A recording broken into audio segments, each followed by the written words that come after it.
praises to Ahaya, Warawak Kadash, Bahashem Yeshaya. That's all praises to the Father and the Holy Spirit in the name of the Son. Shalom, family. This is Elder Sabal, Nabaya. I want to ask all of you, I want to tell all of you right now, if you have not seen my lesson entitled Secret Society Culture, you need to go right now. Just stop this video and go watch that one, because in order for you to truly grasp what I'm about to bring forth now in its totality, then you need to first watch that video. So I'm going to place that video in the description box. Look there right now. Look in your description box if you have not seen the first Secret Society Culture video. I think I did it about 9 months ago. Check it out. Moving right along. Today, what we're going to do is we're going to go through a magazine together. Now, I won't be going through every single page, because once you do that, then they can get you for copyright and all kinds of stuff. But what we're going to do is we're going to go through most of this magazine. This is Life Magazines. It says Life Secret Society. Correction. It says Life Secret Societies, plural. The most mysterious organizations. So that's Life Secret Societies, the most mysterious organizations. Their hidden past, their remarkable present. Let me tell y'all something. This magazine is basically the Gentiles telling on themselves. They do love to tell on themselves, don't they? And of course, I'm not talking about those Gentiles that are chosen from the foundations of the world. I'm not talking about those Gentiles. I'm not talking about them that are going to make it into the kingdom. No, I'm talking about these other ones. These other ones that make secret pacts. This magazine just confirms and reinforces everything that was brought forth in the first Secret Society Culture video. So let's check it out. As soon as you open the magazine, it says Introduction. The ancient roots of secrecy. The impulse to create insular clandestine social associations for good and ill is as old as the pyramids. Skipping over to page 8 in the magazine, it says the 19th century historian Charles William Heckenhorn explored this subject in 2 large volumes of The Secret Societies of All Ages and Countries, first published in 1875. His initial author's introduction remains a useful framing device. Number 1. Intelligibility and nature of secret societies. Secret societies once were as necessary as open societies. The tree presupposes a root. Beside the empire of might, the idols of fortune, the fetishes of superstition, there must in every age and state have existed a place where the empire of might was at its end, where the idols were no longer worshipped, where fetishes were derided. Such a place was the closet of the philosopher, the temple of the priest, the subterranean cave of the secretary. So look who is being called out in what we just read. The philosopher, the priest, fake priest, we know not no real priest dealing with this stuff, and the secretary. Why the secretary though? You only need to go back in time and look at the meaning of the word secretary. Secret. Secret is the root of that word, because these were people who dealt with secret things. They dealt with confidential things. You understand? You got to be able to trust your secretary. The second point it says is the classification of secret societies. Secret societies may be classed under the following heads: religious, such as the Egyptian or Eleusinian mysteries; military knights, Templars; judiciary, Vehmerate, I don't know how to pronounce this word, is Vehmgerichte, Vehmerite, I don't know; scientific, alchemists; civil, Freemasons; political, Carbonari; antisocial, Garduna. But the line of division is not always strictly defined. Indeed, there are many gray areas. The militaristic Knights Templar had a fierce religious component, for example, and the overarching principle that unifies the classifications, as Heckerhorn says, a response to authority and orthodoxy. The secret folk figured they simply had to do this. They were compelled to think and feel this way, and therefore they needed to go underground, because to exist above ground would have led to an end, or at least to big trouble. And honestly, it's not that hard of a concept to grasp, because these devils like to do things in the dark. But everything done in the dark comes to light. And the text just told you how they operate in many gray areas. Doesn't the scripture say, let your yea be yea and let your nay be nay? Yeah. A whole lot of gray areas. Gonna leave a whole lot of folk lukewarm. And we know what the scripture says about lukewarm. Let's go over to page 13. It says, chapter 1, Knights, Politicians, and Priests. Secret societies don't exist merely on the margins. Their reach extends to the wealthy, respected, and powerful. Well, of course, when you're looking after the riches of this world. But is that real wealth? Is that real power? Okay, so let's look at this first group that is highlighted in here. The Assassins. Let's read a little bit about the Assassins. This is on page 15. It says, the Assassins' founder was Hassan I-Sabah, a Shia missionary who made his headquarters in a fortress named Alamut in the mountains of northern Persia, in modern-day Iran. Hassan had accumulated many enemies but few soldiers. To compensate, he pioneered a means of warfare wherein stealth killing substituted for larger operations. As Bernard Lewis wrote in The Assassins, a radical sect in Islam, Hassan found a new way by which a small force, disciplined and devoted, could strike effectively against an overwhelmingly superior enemy. Much of the Assassins' legend, secret initiations, obsessive devotion to their leader, and general wantonness, the Assassin's Creed, nothing is true, everything is permitted, was largely built by their enemies in the schismatic Islamic world of the 11th, 12th, and 13th centuries.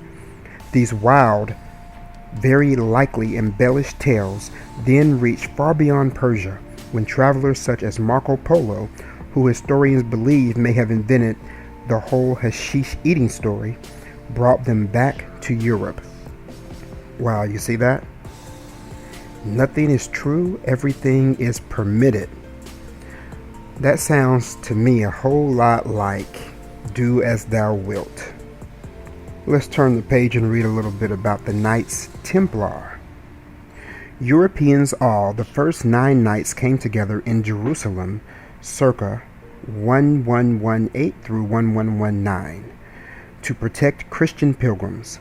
Their base was in the Temple Mount compound, and they dubbed themselves the Poor Fellows, Soldiers of Christ and of the Temple of Solomon. Their vows were chastity, obedience, and poverty, but this last soon yielded as their reputation grew. Their ranks swelled to 1,000 brother knights and thousands more of lesser ranks. and contributions from back home to fund their crusading efforts against the Muslims made them a mighty rich army. Their renown and influence and holdings spread throughout Europe as well as in the Holy Land. Then came their end in 1187. Saladin's Islamic warriors captured Jerusalem. It was retaken in 1229 but fell again in 1244. The Templars set up headquarters in Acre, but that fell too in 1291. They fought on, but within a decade were routed. You see, this is what happens. If you notice, it looks like they had some pretty noble vows, but look at that. That's what happens when you start dealing with oaths and making pledges, and your allegiances become toward men and not towards the Most High. Then you start doing things in secret. Then you're going down a rabbit hole. See, it doesn't matter how noble your purpose is. Don't operate this way. This is what the scriptures say, as we covered in part 1. Now let's look at these Freemasons. The term Freemason began to appear circa 1375 in London city records, referencing highly skilled Masons who were allowed to travel the country, working on the most splendid projects, castles, cathedrals, and such, when the norm was to shackle the working class to localities. In short order, the Freemasons learned to enjoy and protect their privilege, organizing themselves into local lodges that admitted the talented elite and that led them to protect their membership through codes and secret handshakes. As the Masons became the club to join, their membership grew far beyond actual Masons. Princes, philosophers, clergymen, and aristocrats clamored for membership and were allowed in, and their mission changed. The Masons became known as tolerant, open-minded, and convivial, dedicated to doing, in quotation marks, good. You know, from that definition, the Masons really have not changed from what they are today, if you're really paying attention. Check this out. This is a gallery of prominent Masons. Albert Pike, Joseph Smith, Mark Twain, Thurgood Marshall, J. Edgar Hoover, Henry Ford, Harry Houdini, and Lord Ampthill. Now would you take a look at that? A whole list of freaking Satanists, magic men. And let's take a closer look at Joseph Smith being on this list. You know, I'm telling you, we already know the real Joseph Smith was black. So who is this guy? I mean, really. And when I say the real Joseph Smith, you guys realize that his name probably was not Joseph Smith. This guy taking the credit of the black man was Joseph Smith. So this guy right here, you know he ain't the genuine article, because you got to understand, the second stick calls out secret societies like you would not believe. I mean, you would believe it if you watch the first video I did on secret society culture. So why would Joseph Smith, who knew the ins and outs of these scriptures, openly belong to such a society? So this guy on the picture, faker than a $3 bill. And look at this picture. It says, on November 12th, 1897, the Masonic Grand Lodge of Arizona meets in a cave in the mine of the Copper Queen Consolidated Mining Company in Bisbee. Now, we have talked about before who lurks in caves. If you got some demonic activity going on, A cave is a good place to carry that out. Check out this picture. It says, "What about African American men?" As might be expected, most were excluded from white lodges. Prince Hall was a Boston clergyman who is seen by many historians as one of the most influential African Americans in the formative years of our nation. There are claims that, among other things, he fought in the Revolutionary War. He was an abolitionist and leader of a free black community in Boston and hoped to gain for his local brethren acceptance in such societal bastions as schools, the military, and yes, Freemasonry. Although he'd been rejected by the American Freemasons, he still believed in the fraternity's principles and goals and gained entry into a British lodge in Boston in 1775. Subsequently, he and 14 other men founded African Lodge No. 1. Hall was elected its Grand Master, a post he held until his death. Prince Hall Masonry burgeoned outside the mainstream, and eventually there were African American lodges in every state of the Union. All I got to say about y'all Prince Hall African American Masons is, you want so very badly to follow in the footsteps of the heathen. Let us now move on to Opus Dei. Well, before Opus Dei, there were the Jesuits. This order within the church, founded in the 1500s by Ignatius of Loyola. By the way, they love Loyola down here in Louisiana. It's actually pretty sickening. You see it everywhere. Anyway, let's see, it says, this order within the church, founded in the 1500s by Ignatius of Loyola, had long been considered suspect by those who consider everything suspect. These conspiracy theorists maintain that the 17th century secret instructions of the Jesuits outlines a plan to gain power within the church, and thereby the world. Never mind that the Moneta Secreta is considered a forgery, that Jesuit colleges and other institutions are among the world's best and most prominent, that brave Jesuits did more than many to save Jewish lives during the Holocaust, and more than 150 Jesuit priests were killed in the effort. Wow, look how they paint the Jesuits in a positive light. As to Opus Dei, the words mean the work of God, and when 26-year-old Spanish priest Jose Maria Escriva de Balaguer developed his notions of enhanced Catholic spirituality in 1928, this was precisely his idea: for the lay faithful to take the lessons of Sunday Mass and make them present in their lives 24/7. To guard against slippage in their worship, they would wear a cilice, a small chain with spikes around their thigh on a daily basis, or undergo weekly discipline by lashing themselves.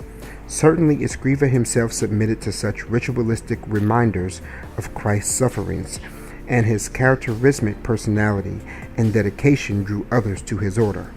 Today, there are about 90,000 Opus Dei members worldwide and more than 3,000 in the United States.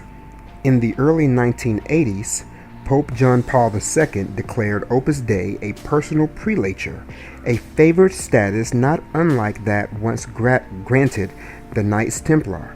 In 2002, just 27 years after Escriva's death, the Pope canonized him. As many as 350,000 faithful filled St. Peter's Square for the ceremony. Sales of Escriva's seminal work, The Way, climbed to nearly 5 million copies in more than 40 languages by 2009. His collective writings have now sold several million more, but Dan Brown's 2003 mystery thriller, The Da Vinci Code, with its fictitious Opus Dei intrigues and suspicions, has sold more briskly still. Why don't they just be real and say the truth? The abominable church itself is a secret society. And lots of these societies in this book are simply offshoots of the abominable church. Just look how the Roman Catholic Church lifts up this wickedness. Moving along to chapter 2, it says, Hidden in America. Since the days of the Founding Fathers, secret societies have thrived in the United States and even helped shape the nation. Just gonna read you a snippet from this right here. This is the Sons of Liberty. It says the term Sons of Liberty was appropriated by other Revolutionary War era groups. Then, not quite a century later, it was used by an insurgent organization with an altogether different agenda, a secret pro-slavery anti-government society called the Knights of the Golden Circle, formed in 1854 and spawned a successor organization, the Order of the Sons of Liberty. One wonders what Warren and Revere would think of that. And I'm not going to bore you guys with everything it says about Warren and Revere above that. But if you happen to get this magazine and read it, you're just going to look at this and say, oh, look at that, look at that. Priest of Mahan all over the place. This page says Founding Freemasons. A striking proportion of America's early heroes were Masons. Of the 56 signatories of the Declaration of Independence, 9 were at some point members of the order. Perhaps 13 Masons signed the Constitution. 33 generals in the Continental Army were Masons, and George Washington made sure that those at his right hand making the important decisions were of the craft, as it was known. Also of note is that while these founders were undeniably God-fearing, most of them raised in the Anglican Church, not all of them grew up to be Christians. Many were intrigued by what we now know is a blanketed form as Unitarianism. Through their writings, we can conclude that an influential bloc within the Founding Fathers were Deists or Theists, the former believing in natural religions based on human reason rather than revelation, with an emphasis on personal morality, the latter in a universe created by a God who is present yet transcendental. Neither deists nor theists considered Jesus divine, as much as they might admire him and his philosophy. So maybe it isn't surprising that so many of the Founding Fathers were Masons, since rationalism and moralism and humanism are at the heart of Freemasonry, as they are at the heart of both the Constitution and the Declaration of Independence, and represent the core of Freemasonry's problems with Rome. The Church, in turn, has long viewed Freemasonry as a kind of religion unto itself, with rituals considered incompatible with Catholicism. George Washington was a thoroughgoing, even devout Mason, admitted into the craft at 20. As a general, Washington used Freemasonry as a way to bind his soldiers, and lodge meetings served as support when the going got tough. Even as the snow fell at Valley Forge, Pennsylvania, gatherings were held, and fellow Mason Marquis de Lafayette joined his dear friend there during those dire days. Clearly, Washington saw Freemasonry as a force for good. It is most fervently to be wished, he wrote in 1793, that the conduct of every member of the fraternity may tend to convince mankind that the grand object of Masonry is to promote the happiness of the human race. You know, if you all are listening to the sound of my voice, and you're hearing about what these men did, and you're thinking, well, why is he coming down on them? That's a good thing what they did. I want you to not be deceived. You see, we don't need a constitution because we have the laws and commandments in the scriptures. But doesn't the scripture say that they would think to change times and laws? That's why every July 4th, they all celebrate their independence from the Most High. Great Britain's Prince Edward, who would later become King Edward VII. He was a Mason, as were his grandsons, the Kings Edward VIII and George VI. Winston Churchill, too, was a Mason. Edward VII was a most serious Freemason throughout his life, a Grand Master in 1874, and public supporter of the craft in England, and during foreign sojourns throughout the empire, he was forever laying the foundation stones of public buildings, dockyards, and churches, with his fellow Masons ritualistically celebrating. It was said that he was one of the world's biggest financial supporters of Masonry, and in England the Grand Lodge grew from 637 local lodges in 1814 to 2,850 in 1901, the year Edward VII resigned his Grand Mastership upon becoming king. Across the English Channel in France, Freemasonry was also attractive to the elite. Voltaire was a Mason, a lover of all things French, and Freemason Benjamin Franklin. And during an official visit to Paris to seek support for the American Revolution in 1778, he was invited to join a lodge there. He did so, and it was through his Masonic contacts that he met not only Lafayette, but Continental naval hero John Paul Jones. Capital Jones christened his ship the Bonhomme Richard in tribute to Franklin, author of the hugely popular Poor Richard's Almanac. Theodore Roosevelt joined a New York lodge in 1901, where he was sworn in as the President of the United States. That same year, after the assassination of William McKinley, he became our 9th Masonic Chief Executive. Later, his 5th cousin, Franklin Delano Roosevelt, also became a Mason and also became president. Now let's talk about some of y'all's boys' clubs. Let's see. Skull and Bones was originally an all-male group.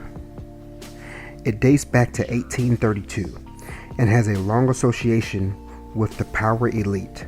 One of the society's co-founders was Alphonso Taft, a U.S. Attorney General and father of President William Howard Taft. In 2004, for instance, two Bonesmen, Democrat John Kerry and Republican George W. Bush, opposed each other in a presidential election. The initiation ceremony takes place in April inside a tightly secured room called the Inner Temple, and is theatrical affair to say the least, as Alexandria Robbins wrote in The Atlantic in 2000. It involves as many alumni, patriarchs as possible, one of whom in each instance serves as the supervisor, known as Uncle Toby. The Inner Temple is cleared of furniture except for 2 chairs and a table, and bonesmen, past and present, assemble. Uncle Toby in a robe, the shortest senior, or little devil, in a satanic costume, a bonesman with a deep voice in a Don Quixote costume, one in papal vestments, another dressed as Elihu Yale, 4 of the brawniest in the role of sharkers, and a crew of extras wearing skeleton costumes and carrying noisemakers. This sort of hijinks is typical of many elite college universities' secret societies, but is certainly not confined on the campus. One of the most prestigious of these groups is an all-male Bohemian Club based in San Francisco. Founded in 1872, it was originally, as the name suggests, a haven for artsy types, but quickly expanded its reach to include prominent businessmen. Eventually, Bohemians admitted politicians and other players. The group hosts an annual 2-week retreat to Sylvan Bohemian Grove outside San Francisco, where on the edge of a lake, distinguished guests don flamboyant costumes and put on elaborately staged plays and pageants, all under a 40-foot statue of an owl.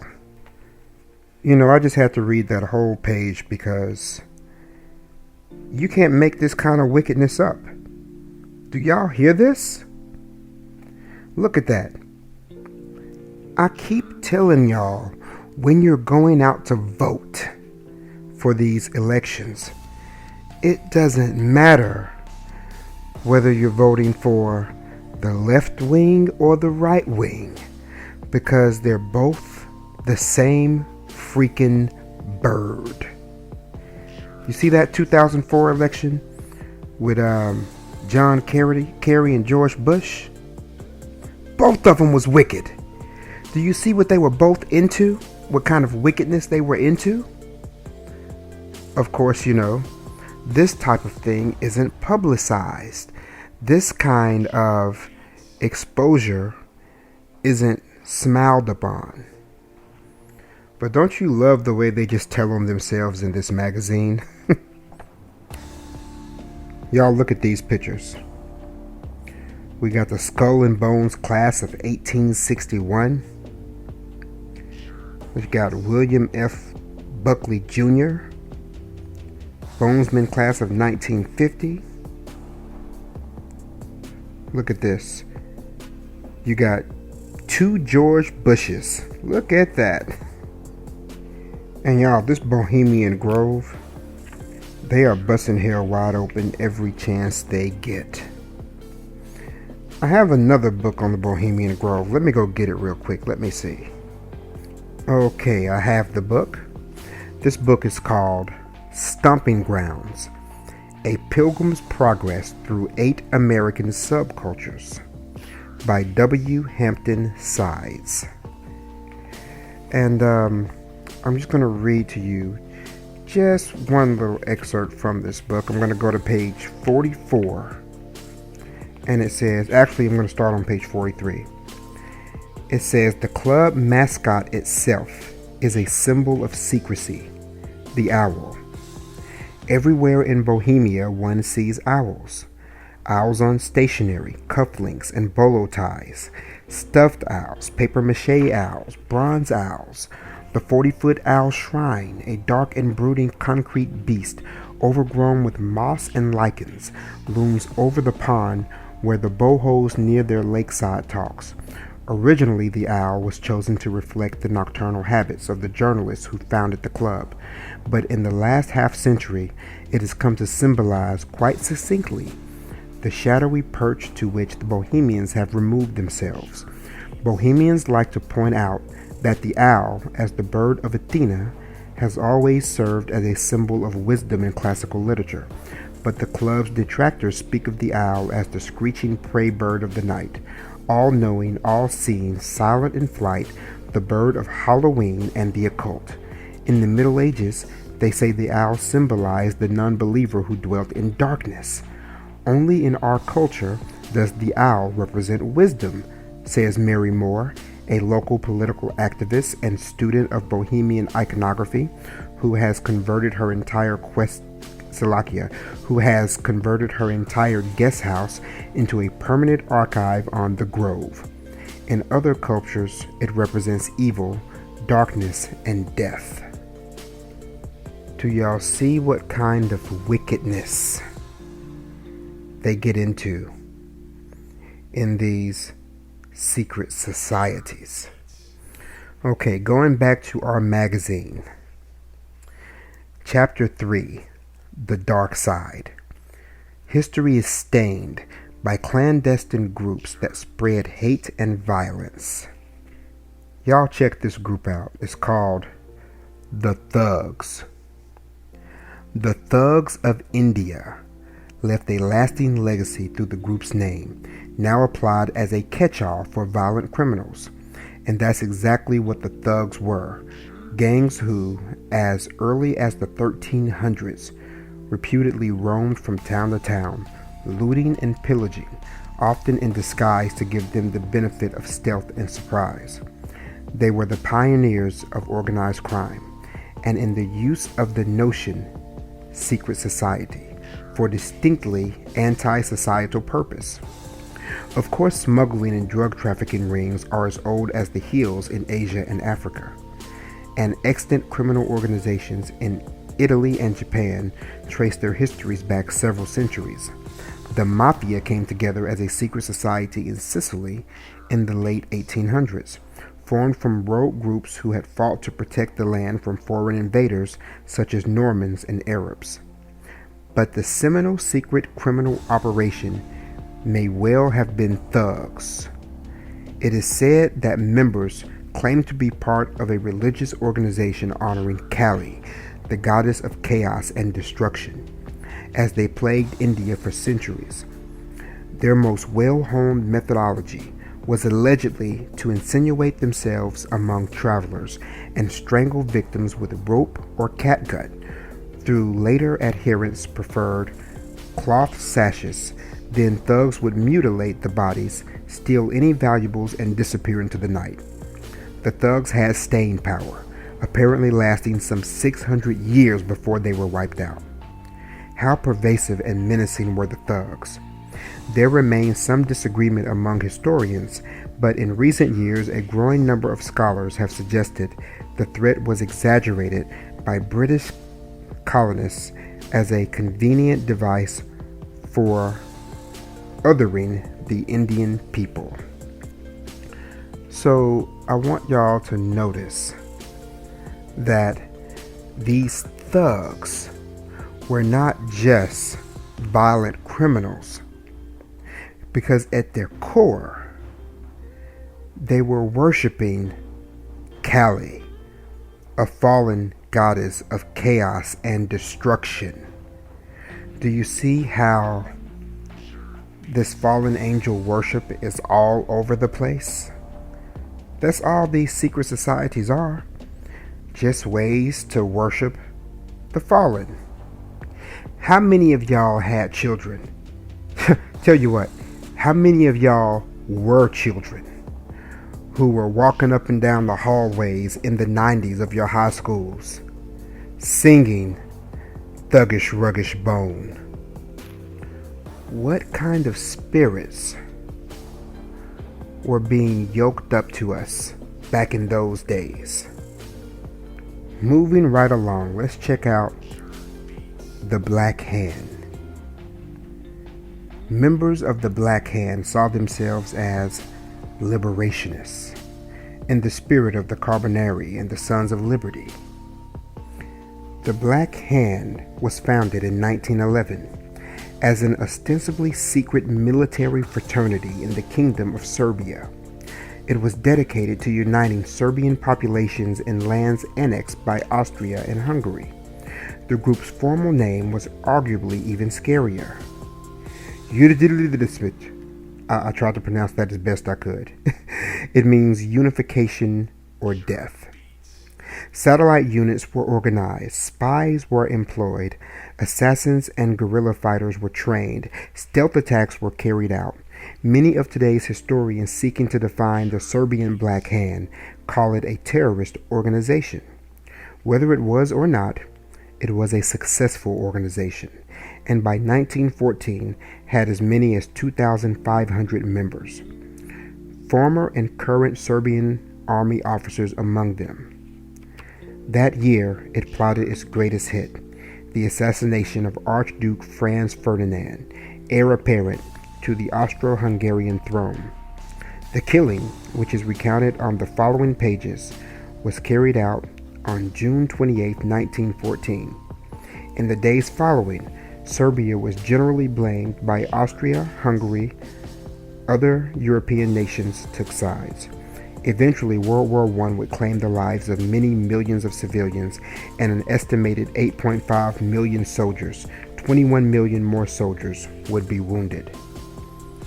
So I don't know if y'all understood what I just read, but this page just told you how a secret society was a major component of the First World War. Now let's move on to Chapter 4, Magical and Mystical. Sometimes secret societies venture into the realm of spiritualism and the supernatural. Secret societies often have a complement of strange and eccentric characters. But the English occultist Aleister Crowley took weirdness to the next level. It's not that he was a thieving con artist, but he was a charlatan, a carny magician who took himself seriously. Crowley is a type that has surfaced repeatedly throughout history. False prophets and fake messiahs like Charles Manson, whose drugged-up faithful committed mass murder, Jim Jones, whose colony drank the fatal Flavor Aid, or the crackpot Marshall Applewhite, whose Heaven's Gate commune in California committed group suicide in 1997. By contrast, Crowley did little harm, though he was also a kind of trumped-up idol who inspired slavish devotion. He was also a character of the First Order, fixated on sex and the occult. Apparently, Crowley had a certain hypnotic charisma and attracted disciples, including more than a few women. He fashioned himself for their entrancement, the Great Beast, a nickname bestowed on him by his mother. It remains historically astonishing how prominent his religion, the Thelema, was and even remains. A 2002 BBC TV poll ranked Crowley the 73rd greatest Briton of all time. He was born to the upper class and became a member of the Hermetic Order of the Golden Dawn, a Masonry-inspired group founded in 19th century by William Robert Woodman and two others, William Wynne Westcott and Samuel Little Mathers, that was heavily into astrology, tarot cards, elements of the supernatural. And elements of the supernatural. From golden Darwinian teachings, Crowley would evolve his complex theories of Thelema and would proceed to found his own secret society. Over the course of his life and career, he was a kind of pansexual experimental drug user. All kinds of social critic. Do what thou wilt was his hallmark.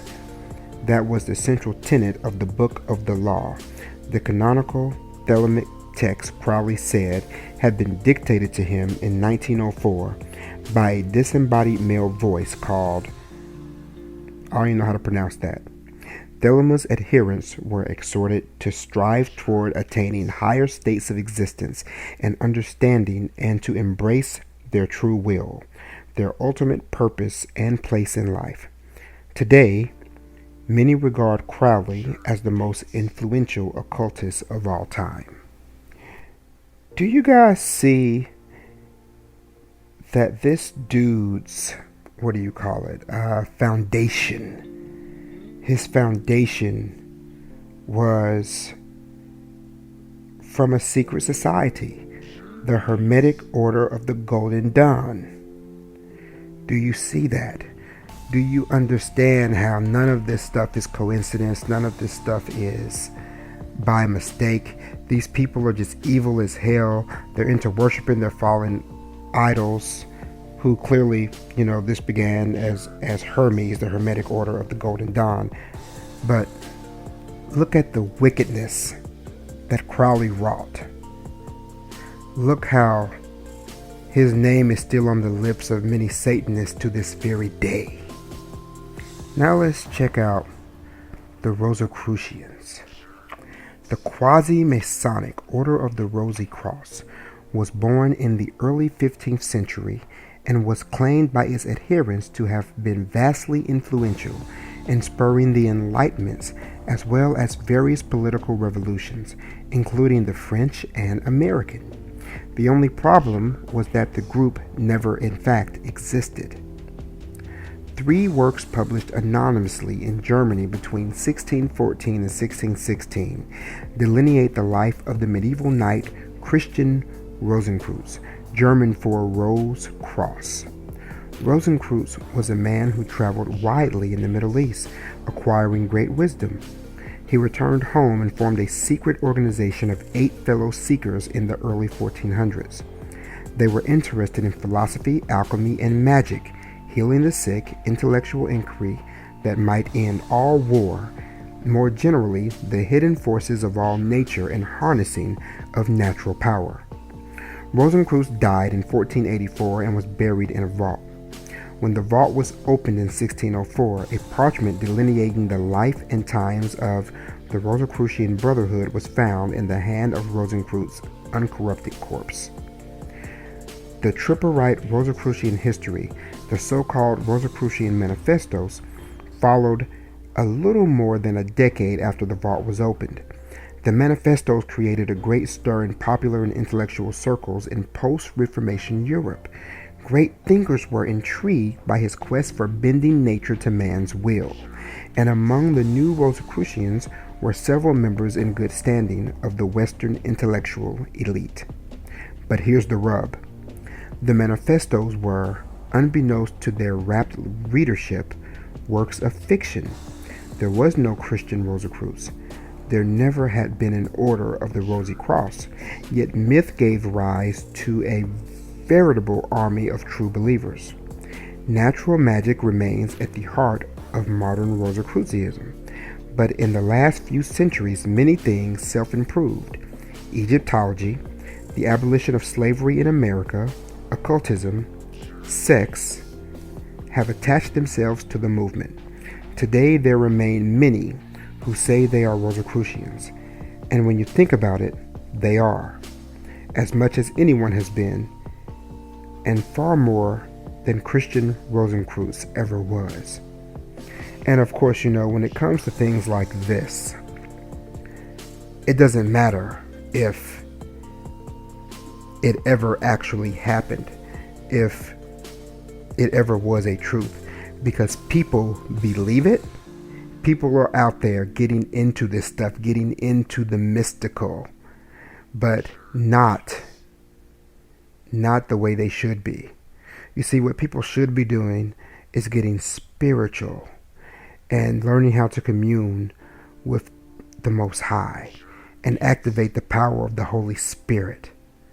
But what they do is they find workarounds to get around doing it that way.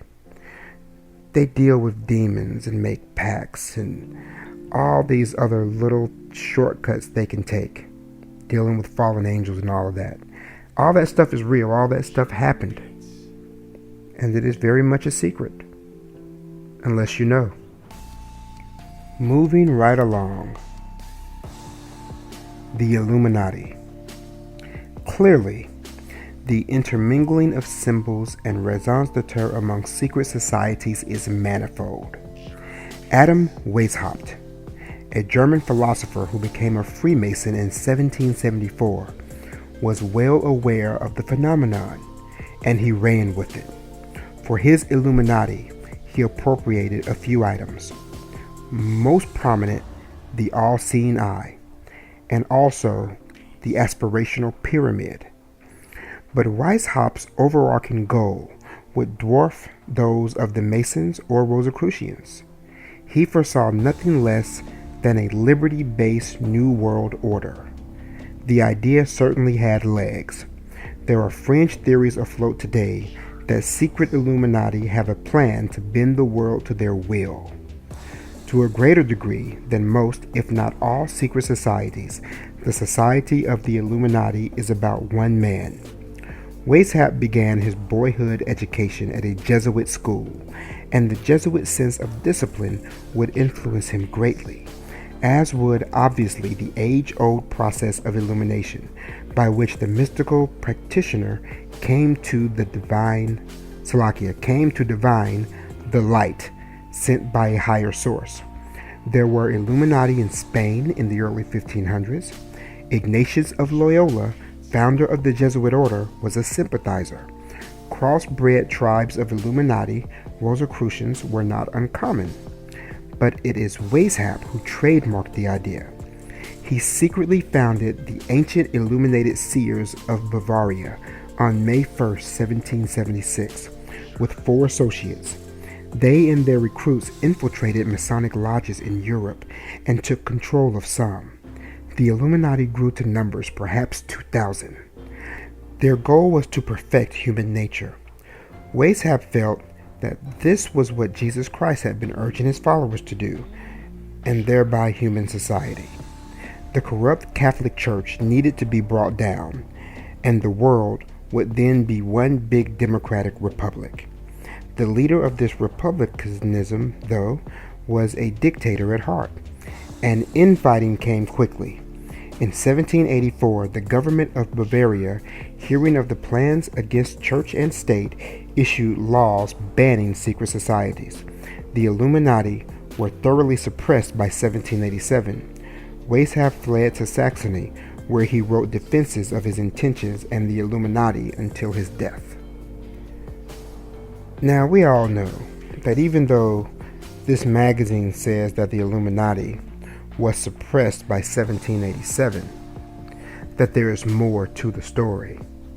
We all know, we all are very familiar with the symbols and things that the Illuminati uses to this very day. But for obvious reasons, Life magazine is not going to publish anything going against an organization that powerful and corrupt. In regards to secret societies, I want to say to any of you people out there who are members, who are thinking about becoming members of these secret organizations, of these fraternities, of these whatever, you know if it's a secret society or not. But those of you who are going to go down this road, I want you to remember that you need to make a choice. You need to either choose to live for the Most High, or you need to choose to live for Satan. And hey, if you want to live for Satan, that's your business. The Most High gave you free will. But understand that there will be consequences. It only takes a little leaven. Remember that. So be hot or be cold. For centuries, secret clubs have met and plotted in hidden places, adopting mystical symbols, performing elaborate initiation rites, engaging in spiritual ceremonies. These kind of people, these societies with their cryptic traditions, are not entirely a thing of the past. As a matter of fact, I'm going to tell you that they are entirely a thing of the present, because they are at work all around us. In our churches, in our governments, in our schools, on our jobs, in the very fabric of this construct that we live in. And I'm not speaking of the earth, but I'm speaking of this what do you call it? This society. That is why we are called to do what? Come out of her, my people. Do you guys understand how important these Zions are? Now, I hope you all definitely watch part 1 of this video so that you can have a more comprehensive and concrete understanding of how deep this secret society culture runs. I hope you guys got some edification, and I hope that some of y'all at least got your eyes opened. Quit falling for the okie doke. Everything done in the dark comes to the light. All praises to Ahaya, or Wakadash Bahashim Yeshaya. Shalom.